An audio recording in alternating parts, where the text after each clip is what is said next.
गाँव रे पशिले हाथीपल भयभीत ग्रामवासी।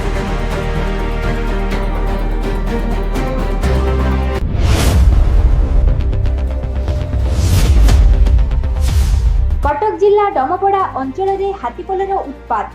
बांकी जातमुंडिया और डमपड़ा रोड रे 5 टिकिया हाथीपल पशिथिबारु भयभीत होई पड़िछन्ति ग्रामवासी। वन विभाग हाथीपल को जंगल मुहा कराइबाकू उद्यम जारी रखिथिले मध्य सफल होई पारि नाहंती। कटक जिला डमपड़ा ब्लॉक कुसुबंगी पंचायत अधीन जातमुंडिया अंचल रे गतकाली अपराह्नरु अटकी रहिचन्ति 5 टिकिया हाथीपल। सूचना अनुसार आठगड़ अंचल महानदी पार होई हाथीपल जातमुंडिया अंचल को पहुंची थिले। तेबे अंचलटी गहलीपूर्ण और रास्तार लोकंकर यातायात अधिक थिबारु हाथीपल चंदका जंगल आड़कू जाई पारि नथिबार जणा पड़िछि।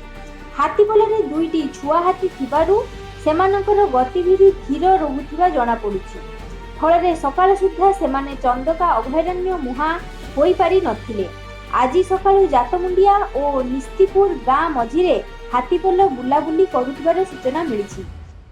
हाथींकु देखि अंचलवासींक मध्यरे भयर परिवेश सृष्टि होइछि। अन्यपटे वन विभाग कर्मचारी माने हाथीपल को सुरक्षित भावे जंगल को फेराइबा पई उद्यम जारी रखिथिले मध्य ए पर्यंत सफल होई पारि नाहंती। फଳରେ स्थानीय बासिंदा आतंक और भୟରେ दिन काटुछन्ति।